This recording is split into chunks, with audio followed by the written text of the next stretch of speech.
Hello, everybody. Welcome to another episode of the Dirty Pool Podcast.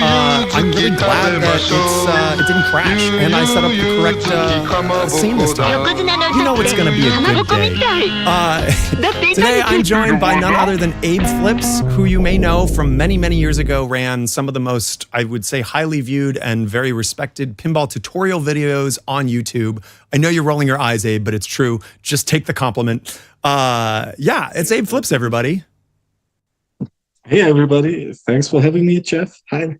Absolutely, dude. Thank you so much for coming on. I know you and I talked about this a little bit. You were a little apprehensive based on like somewhat of a language barrier and also not wanting to be on camera. I appreciate you taking the plunge. Please know that so much of the community is very curious about mastering pinball. Your recordings in general. You've brought kind of a new era of pinball tutorial videos. You and I just talked about this, that the only good pinball tutorial anything before now was Pinball 101. Keith Elwin and his brother Randy made a very amazing and kind of mixed comedy slash like pinball tutorial video back in 2008, 2009, I think. I just looked this up. You'd think I would remember it. But you have now taken that concept and made Mastering Pinball, which is great. Let's talk about it. Yeah, exactly. Yeah. Okay, so you disappeared for quite a while, and you had announced there was like a trailer for Mastering Pinball years ago. I want to say maybe 3 years ago. When was that? Is my timeline off? Help me out here. Yeah, I think it should be like 20 months, something like that. 20 maybe months. 2 years. Okay, so just under 2 years. And then you disappeared, and then I was like, I don't know if this video is going to happen. And then, holy shit, out of nowhere, boom, Mastering Pinball is here. And we're going to pull it up here so everybody can take a look.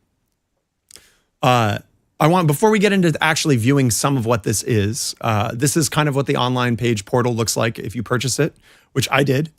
Before we even talked about this, you did offer to send me a code, but I had already bought it. So, booyah.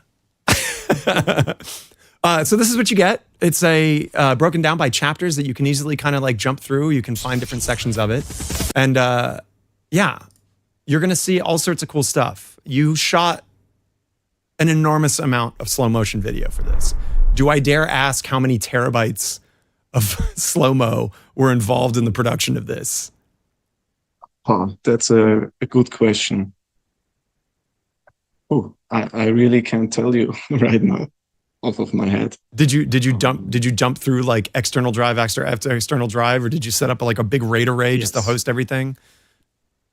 No, I think I needed 2 additional ones, with a lot of terabytes.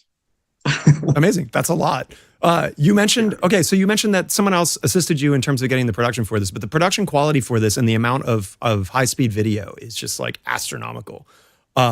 Please, you got to tell us about this process. I can tell you're nervous. There's no reason to be, dude. Like everything about this and the pinball content you're creating, this is like some of the most important pinball content that has been made in forever. I mean, you have people that are bitching and moaning about pinball machines that come out, but here you are training people like flipper skills, helping introduce new people to pinball with insane slow-mo video that like accurately depicts it in a format that's like really easy to digest. Like you should be very proud. Please don't be shy. What do you want to know about this? Yeah, thanks, man.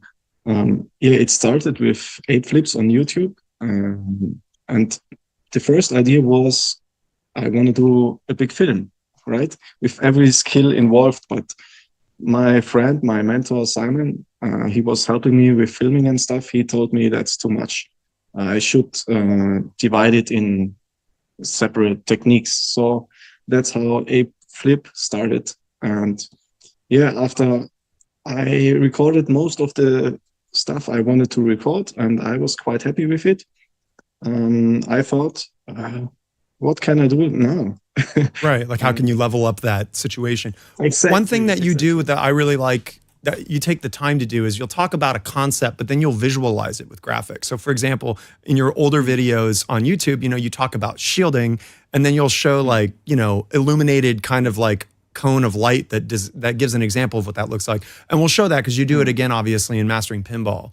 Okay. But you know, that extra step to visualize what these concepts are, like, really helps a lot. Yeah. So tell me, I'm going to play a little bit muted in the background, but tell me a little bit about like what it's like to film slow-mo and set up the videos that are necessary for this, just because of like, I don't think people understand the amount of work that goes into content creation at this level. I mean, look at this right here. On top of it just being beautiful footage, like being able to kind of like look inside the time that occurs really helps you like understand what you're doing with a pinball flipper. Yeah, exactly. I started out with an idea, let's say drop catch, and I got the information for drop catch from an old book. It's called PinballWizard Dry or something like that. Really old book.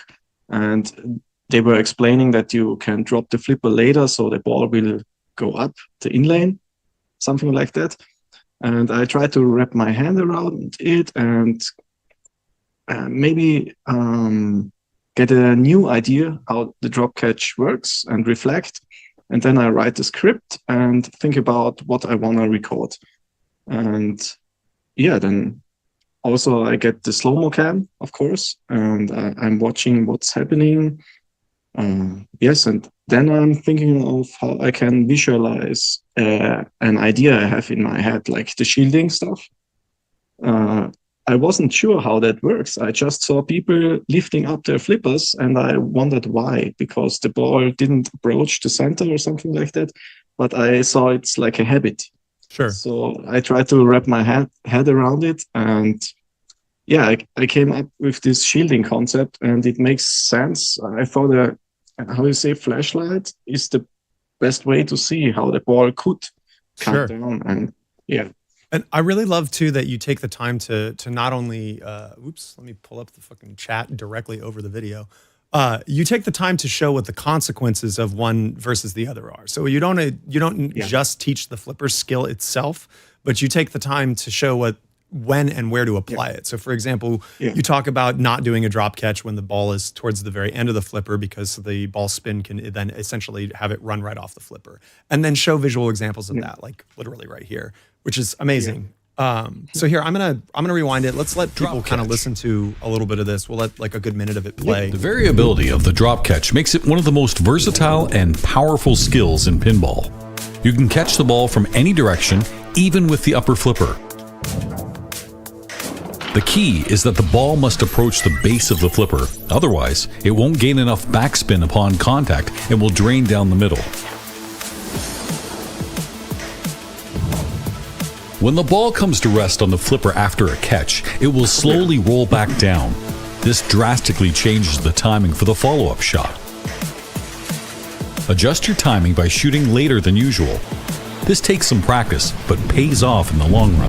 So, I mean, not only, I'm assuming that you paid a voiceover actor and just dumped the script on him and had him read the entire thing and then cut it up to actually sync with the footage. It was Jeff Teolis. Oh, you might know him. Amazing. Wow. So, man, and then I should, of course, give a shout out to Scott Danesi also, who's lent the soundtrack to the entire video, which it is a good hour and 44 minutes. You'll hear tracks. I believe there's some Final Resistance in here. There's definitely some TNA bangers in there. I have to add something here. Scott Danesi was doing everything for free. So he gave away his music for free. So thanks again. Shout out to Scott Danesi. Without him, it wouldn't be possible. Scott is such a genuinely nice person that it's almost sickening. But that's super awesome. Scott, who you also can go view on the podcast if you're curious and want to hear more about TNA and the development of that. Go follow Scott Danesi and go play TNA if you don't know what that is and haven't had your ass reamed by a pinball machine in a while, because it's pretty brutal. But I want to say the online version you see here has more variety of music, and the Blu-ray you buy is Scott Danesi only, so it's a special thing. Very cool. Yeah, which is neat that you can acquire both if you want to have a physical piece of this. When you decided to produce it as a physical release as well, like what was the decision behind that? Is that like an homage to Pinball 101 or? No, I didn't want to do it. Just people were complaining. It's a good reason to do it. Online, yeah. And yeah, actually, I just started the so another thing that really blew me away is that there's like a lot of pinball machines in this. It's not like you just did these flipper tricks and tutorials on like 3 games. I mean, there's a slew. So I'm guessing that there was a large, like, where did you film this and travel to in order to get so much production? Yeah, hold on one second. I noticed that too. Are we back? I just got a notification that OBS disconnected and reconnect. Yeah. Oh, and apparently we reconnected. Are we back? I got a notification that OBS disconnected and reconnected. Yeah, I think I've seen Chat's telling me we're back now. Okay. Yeah. Are we back? Okay, good. We're good. So what I was saying was I was surprised that like the tutorial videos, like I expected maybe a handful of pinball machines, maybe the ones that were in your personal collection or that were at an arcade near you. But no, there's like many games across all different eras, all different genres. I noticed there was Dune in there. Appreciate that. But you've included, I mean, there was Valhalla. There's some, there's some old American pinball in there. We're looking at Jackpot right now. Where did you travel and how did you have access to these machines to film? Yeah, a lot of it was filmed at my home. For example, the Iron Maiden one, the Jurassic Park one. Of course, there are different Iron Maidens and Jurassic Parks, but most of it was filmed at home. And a friend of mine, Oliver, has a flipper cellar, we call it. You go downstairs and he has a lot of machines. It's like a pinball dungeon, one might say. Dungeon, yeah. Another location was in Munich, in the Pinball Lounge, it's called. There is no official access you can go in, but they were nice enough to lend to give us the opportunity to record with Johannes Ostermeier. So we met there 2 times. They have over 100 pinball machines, and that's a lot also of games. Stefan Riedler from RS Pinball was nice enough to let me record his machines in the Arena Vöcklerbruck. Pretty awesome to have some world-ranked players assist you in terms of getting footage that you need. Is there, so when you step up to a game and you're doing like a particular flipper trip, did you decide, did you just record like what a drop catch was on like every game you filmed so that you would have options for it? Or was this more like planned out? Oh yeah, I've had to do a plan, but I still need to record. So I got huge sheets and I write down everything I wanna record. And also sometimes I just let the camera record, and when there happened a cool thing, I will cut it. It was a lot of it is filmed with an old Sony FS700. And it has like 250 FPS, so you can slow it down like 8 times or something like that. Okay, I guess it depends on how many. Yeah, exactly. Yeah, that's great. But I mean, some of the stuff you shot here is clearly like 10,000 frames per second or more. I mean, some of the. Exactly. So the basic camera is the FS700. The high detail shot with the 2500 FPS is the camera is called Amber. Yeah, we landed it. It cost a few $1,000. We had it for over 2 weeks, I think. And yeah, we recorded as much footage as we could. Sure, I would see why. I mean, camera rentals are not cheap. You need lenses, you need batteries, you need memory cards that go with it. I mean, anybody who's rented a package or a kit before, it's not just like, you're not just getting the camera. You need to get like this mountain of other gear that helps supplement it. Yeah. Yeah, and Simon supported me in this regard, and we were able to capture, I think, nearly everything. I mean, I would say so. I remember I got about halfway through it when I was watching it the other day, just so that I would be able to talk about everything in it and the difference between your other stuff. It's a lot. And I was like, once we got through the flipper skills and kind of got into like nudging and stuff, I was like, oh man, he didn't do loop pass. And then of course later you do loop pass. And so it's like even the kind of more, I don't know, not obscure, but you know, there's some pretty, you've really touched base on every possible flipper skill and every possible thing. And not only that, just mentality for the game as well. We talked about extending the flipper reach earlier as being kind of like one of your favorite parts because exactly. You had learned something new. And I guess, I mean, I kind of learned something new as well because it's the mentality here. So I'm gonna let this play in the background, kind of low volume. But you want to talk about the section? Increase the flipper's reach by pushing the machine sideways that's actually with both hands another and thing I sliding learned it on the under fly the ball from before Johannes. executing the flip. So I was recording him. I Unlike a simple took home slap all on the flipper footage button, and this watched it delayed later triggering on of slow the button motion allows you to and extend was the checking reach, out particularly what he in was the lower doing. area of the And flippers. that's one thing This I is learned. arguably the He most was effective pushing and the elegant machine way to save sideways balls heading toward the goal. and delayed his flipper button. So he pressed the button later. So he nudged first and pressed To do afterwards. this, gently push the This machine means you sideways can with one or both hands while spreading dig the the fingers ball you out need for the deeper flipper button. from below.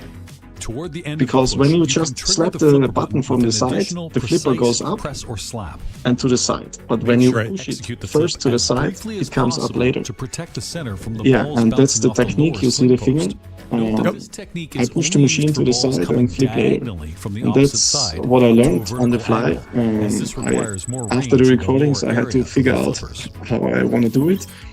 If the ball Yeah, I comes learned from it the and same I side, standard implemented in my single slaps gameplay are the and I do preferred it now. method. So Depending Yeah, on the an flipper, excellent combination. Yeah, I'm trying to figure out what the right volume level is. Let me see. If I put it up to 1 or 2%, is that too much? Chat's saying they can't quite hear you very clearly because I'm playing the audio for the video in the background. Tell you what, we'll just leave it muted and then we'll play the section with audio later for relevant parts.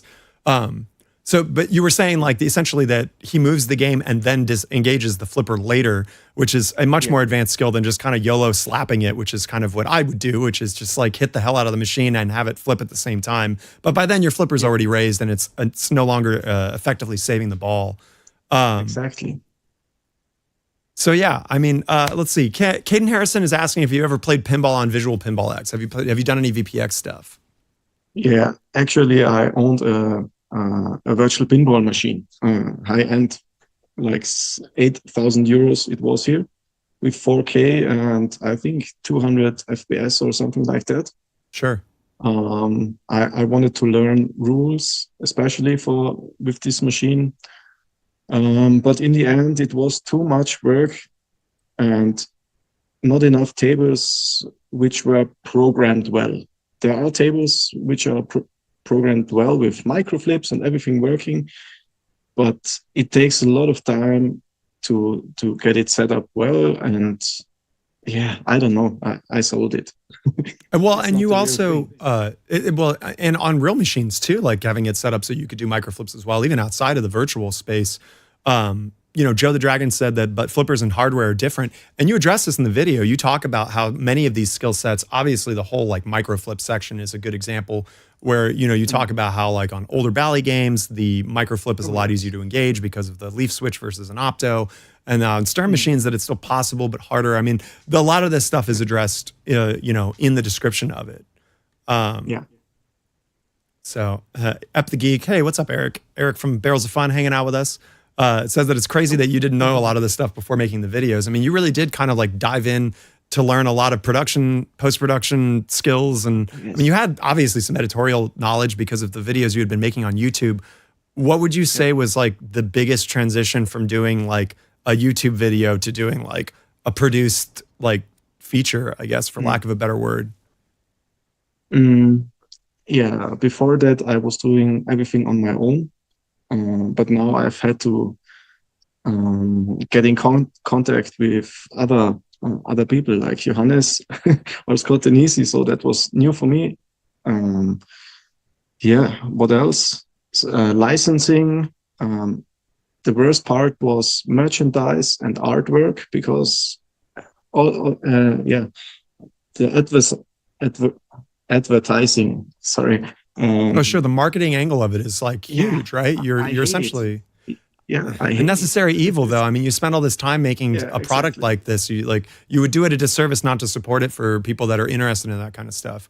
Johnny Button asked a question. He said that, dang, there's no shipping to the States for the Blu-ray. Is that something that that should be available? There's shipping. It should work. It doesn't work. Well, if it doesn't work, this is great. Let's community-wise, we can troubleshoot this. Yeah, Johnny Button, send a screenshot over. We got to figure this out so that the people in the States that want to get Mastering Pinball, Dethrone Pinball 101, we got to get those DVDs over here. Or Blu-rays, I'm sorry. Good thing is the production is in USA, so you will get it fast. Okay, fantastic. So that's easy shipping for people that want to get a physical media of it. Exactly. I mean, I will check it out. If it doesn't work to order in the United States, we will figure that out in the next days. It's no problem. So one thing I did notice, it seemed like you have a lot of like kind of comedy nods in a lot of your like YouTube videos, but you like tone that down a lot for Mastering Pinball. Yes. There is one or two moments. Yeah. Can I show the drop catch intro? I think that's, or I'm sorry, the live catch intro. Live catch. Yeah, sure. Here, let's look at this. A few shots. The live catch is an impressive but challenging technique. Reused. Sure. I think that shot was recorded also on the YouTube things. I love this shot. I'm gonna play with audio. Okay. However, if you manage by defying physics to catch the ball perfectly, this can lead to flipper godlike tendencies. The key is to keep your emotions in check and maintain. How many times did you shoot that eyebrow lift in order to get it right? Oh, I don't know. Maybe 10 times. I made a few recordings and then I took the best one. See, people don't understand the trouble and tribulations you got to go through to get the right shot. Oh, yes. Yeah. It's not just about the slow-mo, man. It's about the eyebrow raises too. Serious expression. Yeah, the thing is, I do that a lot. It's like insecurity movement. I always do that. Just, I don't know, I do it. So it was natural, I guess. I think it's great. I mean, I think the comedy aspect of it really helps. Like, I mean, you're talking about an hour and a half of extremely, analytical pinball information. You need something to kind of change it up. So here you can see that you used like non-standard balls, and I know that in a lot of your live streams, sometimes you have these balls in your games.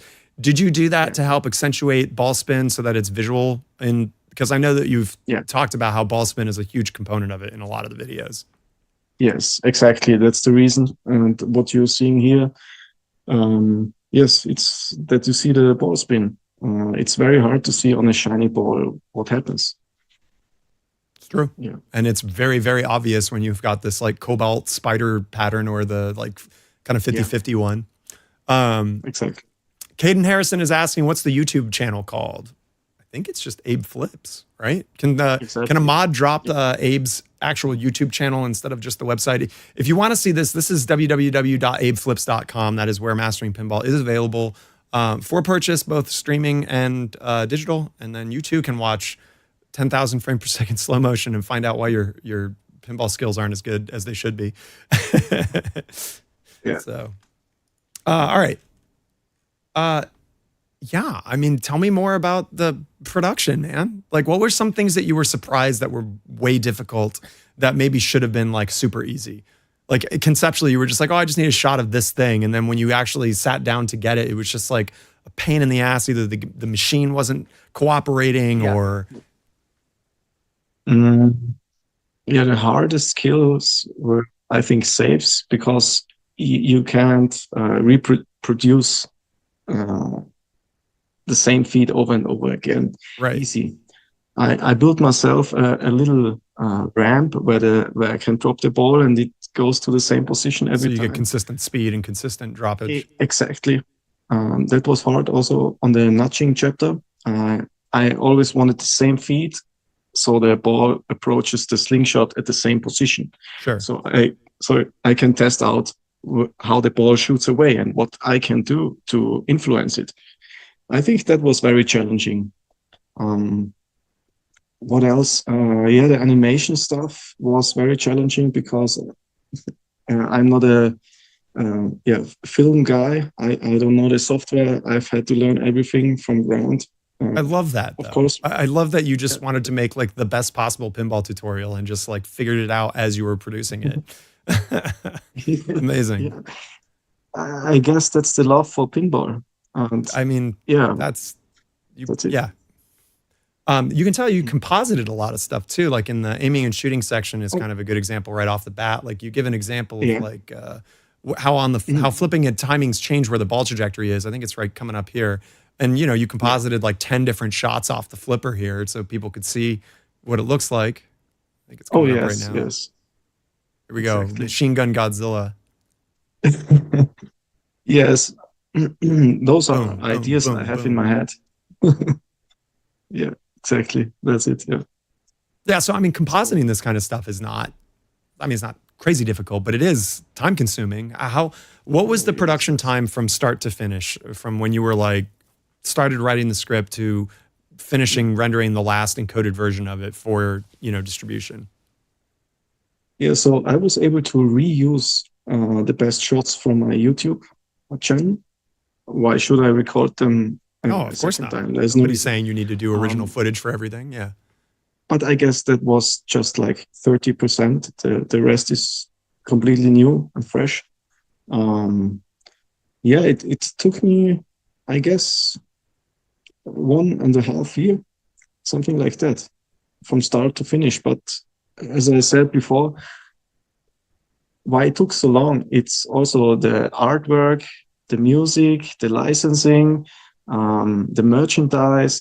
I totally underestimated that. So I would have been right on time if I just have had to do the movie. So, yeah. I don't think, as much as we were curious why you had disappeared, I don't think anybody is complaining that this is available now. Jeff, I didn't disappear. I made monthly updates on the Kickstarter campaign. So if you follow me on... See, I wasn't part of the Kickstarter campaign, so that's why I'm ignorant on that aspect. But I disappeared on YouTube. That's true. that's what because we, you know, not you were like posting like crazy, but you know, you were streaming less, it seemed like, as well. It was just, anybody knows that when you get involved in a project like this, it is, I mean, you can say yourself, it was a lot more work than you expected, right? Yes, it was. Absolutely. Yeah. Well, totally worth it, in my opinion. You know, I mentioned when we were talking at the beginning, I was watching about half of it just to kind of get educated. And then Sid and I played a game on Shadow. We played a game on Lord of the Rings. And I was immediately applying stuff that you had said in the video. And what really kind of blows me away about it is, like, for an experienced player like myself, even though I'm sure chat's going to disagree with that one, but someone who knows what these skills are already, right? And knows how to execute them, even though they're not good at doing them, being able to see it in slow motion and to like just understand the mechanics of it at a like sub-frame speed really helps you kind of like figure it out to apply it better. And I was genuinely playing better after just watching like half of it. And I just think that's extremely cool. Nice. Yeah. All right. So what was the most enjoyable moment of filming the entire thing? Whether it was working with a certain person in particular, whether it was getting to play on a game that's maybe super rare that you got to shoot slow-mo of, anything like that? Yeah, I think reviewing Johannes' footage was very great because it was so enlightening for me. Lighting, how you say? Yeah, I was watching it and I discovered so many things I wasn't aware of and new possibilities. So it was like also ego-driven because I wanted to learn what he's doing. So sure. It was always, okay, first I want to learn it and then I gotta show it to other people, right? So it was, yeah, perfect. And I have the different camera angles and I was really able to see everything, what he did. That was really enjoyable. The other thing was where we landed the high-speed camera, the Amber one.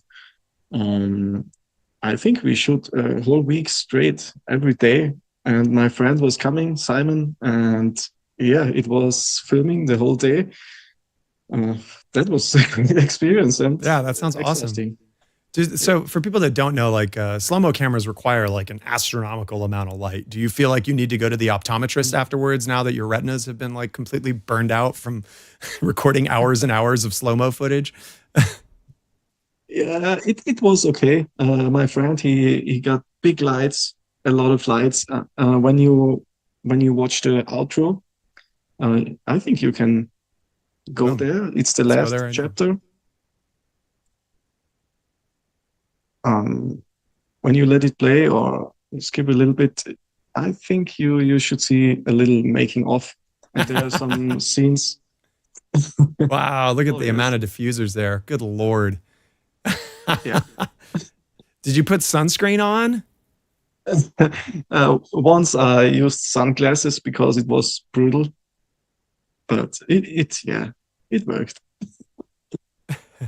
Yeah, but that's the board guy is Simon. He really shout out. He's the best. Grainhouse Productions. Yes, my buddy. So do you feel Jeff Teal is talking? Yeah.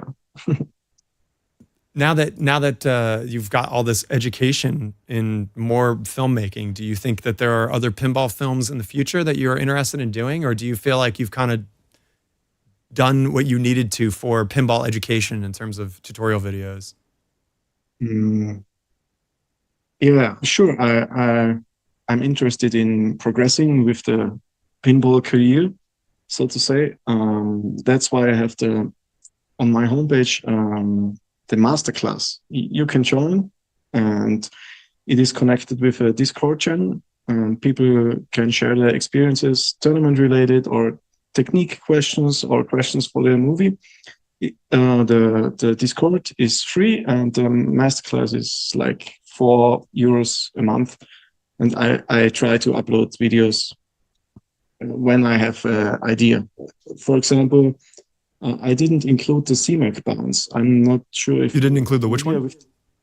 CMAC, you know CMAC, the world-class player? Oh, I know ZMAC. Yeah.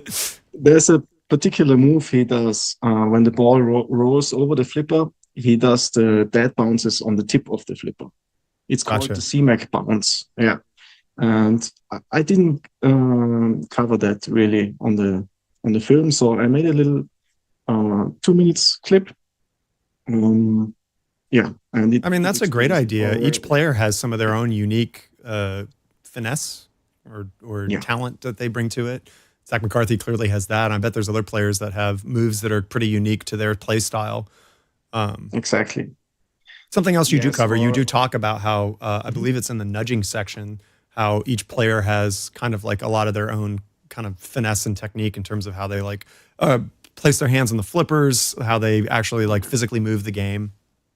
Yeah.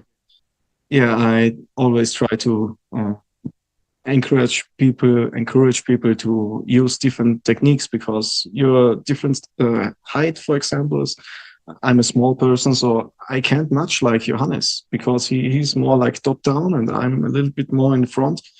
So yeah, you gotta figure out what works for you. Johannes, for example, is stage flipping. He does with 2 fingers. Mm-hmm. He pushes in and just give a little pressure. So he can control the pressure for stage flipping, and I use a different technique. So I'm always telling people, try what works. And yeah. For a person who is new to the channel and doesn't know what stage flipping is, do you want to explain what double leaf switches are? Yeah, basically when you have a game with an upper flipper, so a third flipper on top, you can use the upper flipper individually from the lower flipper one by pressing the button halfway in, because there are 2 switches.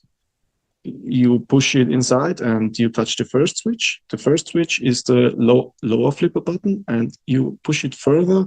It touches the second leaf switch, and the upper flipper is gets action. I think so that there's a technique how you can control. Yeah. There's some footage inside the cabinet, I think, of the flipper button assembly for that.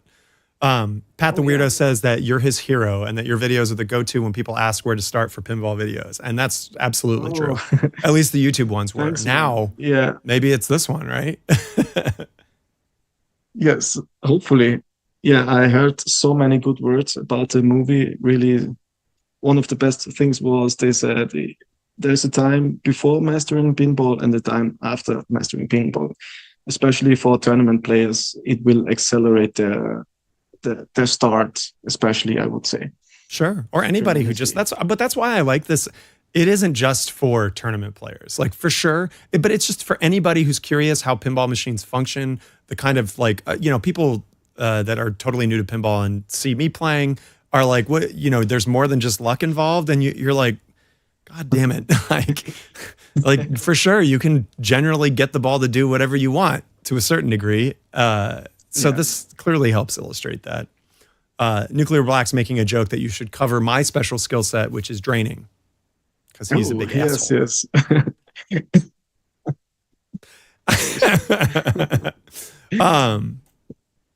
Yeah, I mean, let's play a little bit of a section. I'm gonna let chat. Please fire away if there's any additional questions. I know that Abe wanted to keep this short because he was afraid about talking, and I'm gonna not allow that and force you to stay here and cover as much as this is possible, so people. Now. What's that? I feel comfortable now, so. Awesome, that's good. I love to hear it. Well, you put so much effort into this, and it's very clear. In my interview with Cliff, as many of you saw, we talked about kind of like genuine pinball content, and this is that. This is genuine pinball content. It's not like, of course, you're making money off of it. You've also spent thousands of dollars renting a fucking camera. Like, that's okay, for sure. But this is truly made so that there's a good resource for people to find education on stuff about pinball. And even here, like, this is a great section. You talk about looseness in the flipper bushing, and that, plastic bushings that get worn in can have like space to wiggle, which allows for dead bounces. So then not only are you learning a little bit about mechanics of how pinball flippers work, but you're also learning, flipper technique at the same time. Brilliant. Yeah. I fucking love it. Yeah, the thing we saw just beforehand without the rubber, I didn't know you can do it's called stern catch, where you lift the flipper and the ball rolls very, how do you say, not bouncy, the opposite of bouncy. Sure, smooth. Very smooth. Yeah. Yeah, exactly. Even without rubber. I thought you need the rubber, so it reduces the transition is the good. bounce. Yeah. Yeah, the transition, but actually... And your section about flipper alignment talks about inconsistent rolls from cradling. I think that's in the cradling section. But you address what some of the issues are with that as well. I actually didn't know. I've always heard it as like a tip pass, what you're calling the stern catch. So that was news to me. I didn't realize that had its own whatever. Oh no, it's called a tip pass, but there's the movement beforehand. When you raise the flipper in the exact moment the ball comes down, sometimes the ball doesn't roll over the flipper, and it's called stern catch because the first game was AC/DC, and there you were able to stop the ball this way, not just by lifting it up, but lifting it up in the exact moment so the ball gets very smooth rolling and then rolls backwards. So that's the stern catch, but you can combine it with a micro flip and do the tip pass. So what Abe's talking about, which he just described, but specifically when that flipper goes up, it causes the rubber to kind of like violently move. And that violent movement kind of nullifies some of the ball's momentum so that it is a smooth transition up the flipper instead of kind of bouncing up and down it. Would you say that's accurate? Yeah. That's in the shield, or that's in the cradle section, right? Oh, I don't know. hour and 44 minutes. You're like, it's somewhere in there. Yeah, I mean, the stern catch is in the micro flip section. Okay, there we go. Because it's a preparation for a smooth micro flick. There we go. Oh, micro, yeah. So you can see like the flipper's being raised right as the ball enters the transition point. Yeah, that's why it rolls so smooth upwards. Which if you've ever tried to slow down, yeah, I know, Split. I was trying to find it again. I couldn't remember. If you've ever wondered why sometimes when you lift your flipper up, the ball slows down smoothly and other times it's not, now you know. Thanks to the power of ultra slow-mo. Well, let's all learn how to death save, since this has been something that has been happening over and over again on my 007 without too much influence by myself. Can you tell us what a death save is before we dive into it? Oh, yeah, sure. You can save the ball when it's going the right out lane. You get it up from below. Eric's busting my balls for giving away the whole video. Well, let me tell you, I asked Abe at the beginning, I was like, hey, like, do you really want to play a ton of this? Because it's going to give away so much of it. People can just watch this. How do you feel about that? And what did you say, Abe? I say it's fine because it's a video you want to go back to, and you can't really see everything here. So let's just enjoy what you want to show. He said play the whole thing. I was like, I'm not going to do that. All right, here we go. This is the death save section, everybody. Yeah. Death saves are often frowned upon and are strictly prohibited at tournaments. When executed correctly, they are far less rough than their reputation suggests. The prerequisite is a relatively slippery floor along with the necessary skill and finesse. The death save consists of two main poor floors. As the ball rolls along the apron toward the center, push the machine to the left first to accelerate the ball. Just before the ball's impact, perform a short, sharp counter movement directed forward and to the right to amplify the ball's bounce. Raise the left flipper during this to clear the ball's path. If the sequence is timed correctly, the death save can be performed with relatively little force, and depending on the tilt setting, you can typically incur 1 or 2 warnings. Caution: only attempt death saves if the machine's owner allows it, and the machine is not on rubber feet or otherwise immovable. I need Carl to watch this video. He can damage my game through the wall. In such cases. Center posts and anti-rebound wire forms make this technique even more difficult. In these situations, it's best to avoid attempting death saves. Pretty cool. And, you know, again, kind of what we were saying earlier, it's neat. I mean, there were 4 or 5 different machines in that. There were multiple angles for everything. I mean, kudos, man. You did an amazing job. Thanks. So is this how you are doing your death saves? You're doing no. So my bond is feeding so fast down the right out lane that I may or may not be given just a little tiny bump up, and boop, it's back in. You know, it's like the Yoda save. It's still not legal in tournaments because I am influencing the game, but you know, I'm trying to get to these wizard modes, Abe. Like, I don't have time to drain. You know. Exactly. Okay, fire away, chat. This is the last opportunity until I beg Abe to come back on for whatever future things he has going on. You know, this is not a paid sponsorship by any means. I bought this. I just truly think that this is amazing pinball education. And if you're curious about being a better pinball player, like, this is something you should maybe check out. Ashcore, don't worry, it's on VOD. You can go back and watch it again. All right, take the floor, Abe. Is there anything that you'd like to say to the people that are watching, or anything? MN Retro Gamer's asking what your favorite game is.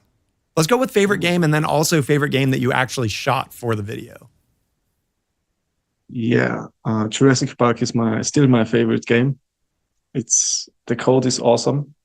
It's simply great. And right now, King Kong, it's getting up there. The code is evolving, and I really enjoy it. I'm also a huge Kong lover, and it warms my heart for you saying that. For the haters that are going to be like, oh, Abe Flips is just an Elwin lover, blah, blah, blah. What do you say to that? Yes, I am. Poetry. He makes the best games, in my opinion. Yeah, I really enjoy it. I totally agree. Nothing more to say. I love Stern. It's really the flipper feeling. I think maybe the components flipper feeling is great. That's an issue I have with other pinball companies. I like the Sterns the best, but Spooky is getting there. I haven't played them too much. Barrels of Fun is, I think you work at Barrels of Fun. What do you don't have to plug barrels for that, but I totally agree with you. If anyone who's played Labyrinth and then has played Winchester or Dune knows that the flippers feel better now. And I think flipper feeling is something that anybody who works in pinball knows. and wants to feel as amazing as possible. I mean, it's the conduit you have between you and the game. And if it doesn't feel amazing, then it's already a problem. So, yeah, JJB have had a huge improvement on their flippers. Yeah, Guns N' Roses was not an enjoyable experience in my opinion. Yeah. But then they replaced the flipper board with a new, like, I don't know whether it was new capacitors or something. Something about the technology that went into their flippers changed, and it was substantially better. Exactly, yeah. Few good questions for you. Pat the Weirdo wants to know, did you get a hold of Jeff Teolis for the audio, or did he reach out to you wanting to be involved in the project? No, I reached out to him. I heard that he's doing call-outs for American Pinball, or he has done for the Valhalla game. And I knew he has a podcast and also a radio show. So I was asking him if he's on board, and he was on pretty board. Natural pick. I mean, how many takes did he do? It sounds like he kind of just blew through it. Yeah, he did. He was a little bit late. I gotta say, we've had some delays because of this, but he's so busy, and I was too. So, but in the end, it turned out great, I think. Is this available? Because you're from Austria. Is this available in German? Yes, we have on the homepage 2 languages. On the top right corner, you can see English and German. You can just press it, and then it will be German. So, did you do the German recording? No, no. Or who did the German recording? You got to plug both sides. It's not just about English, baby. Like, somebody worked hard to record this whole thing in German too. Yeah, that's true. It's true. Here, we're going to listen to some in German. Carrie Hardy's here. German, Audioing's great on Barrels of Fun Games. Who did that? I don't know. Those games suck. Whoever does the audio for Barrels of Fun Games is trash. So the German voiceover was Robert Glashüttner. He also has a radio show on FM4.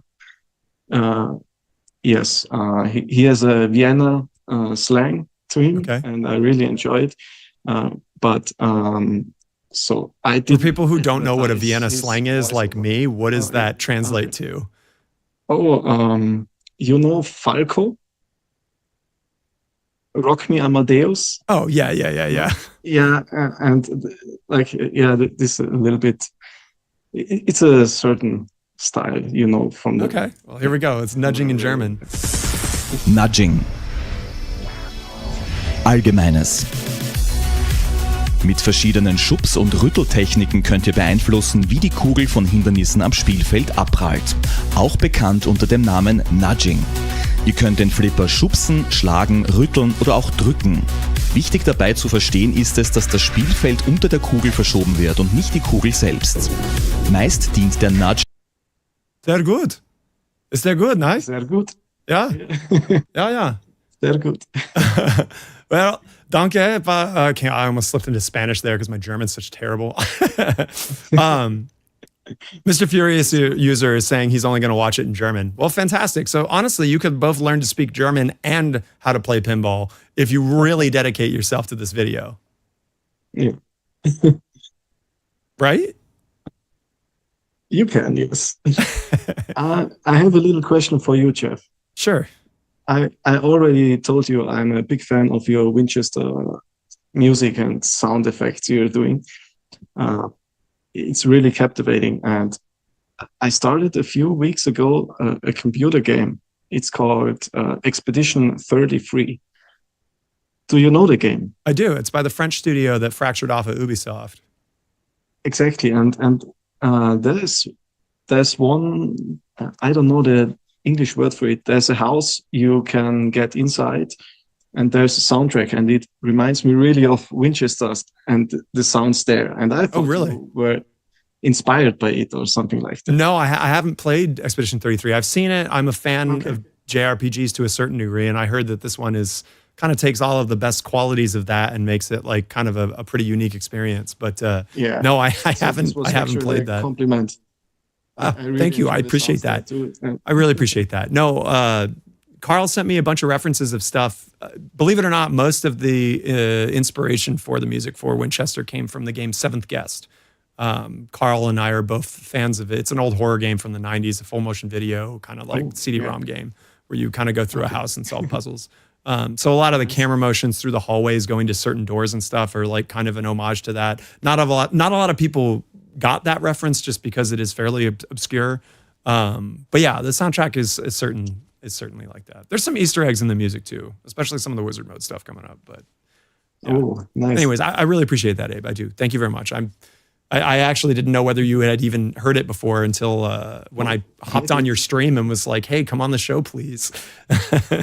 So yeah, I was able to play the game at Stefan Riedler's location.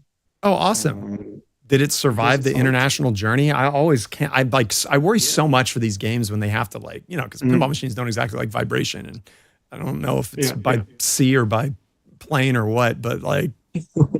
It can be hard on the games. That's true. Especially there's also the playfield warping and stuff going on sometimes. Sure, because the temperature differences and humidity differences during travel. Yeah.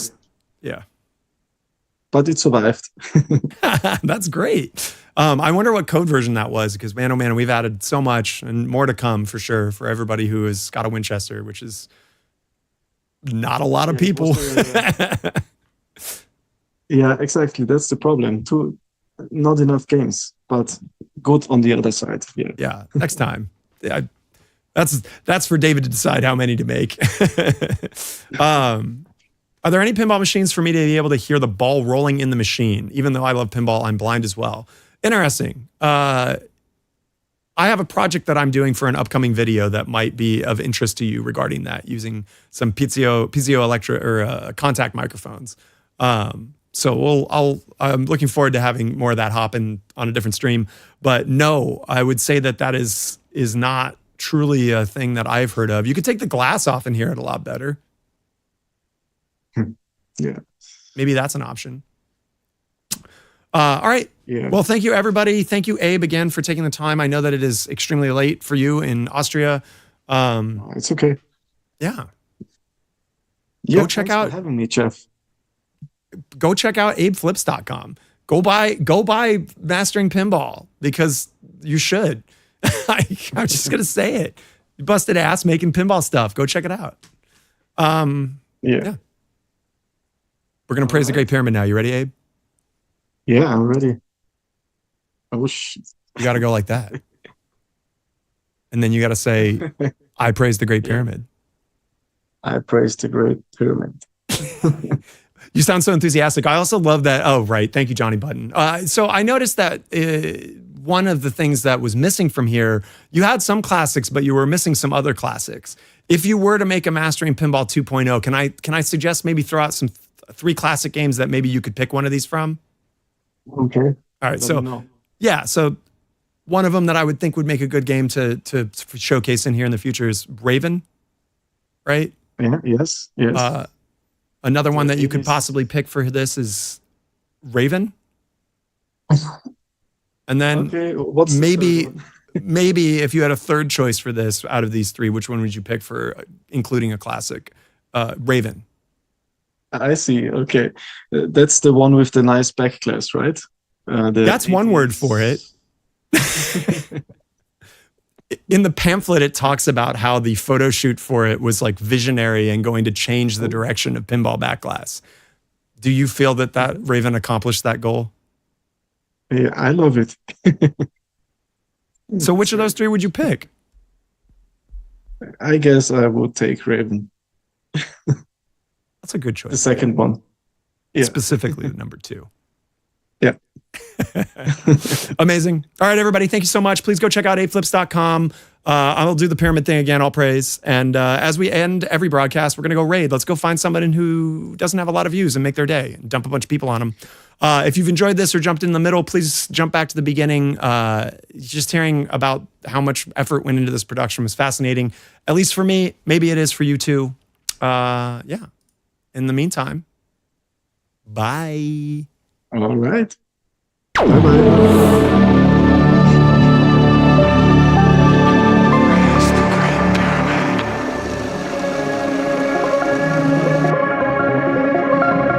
Does your life lack purpose? Have you wondered if there's anything more? Join the cult of pinball.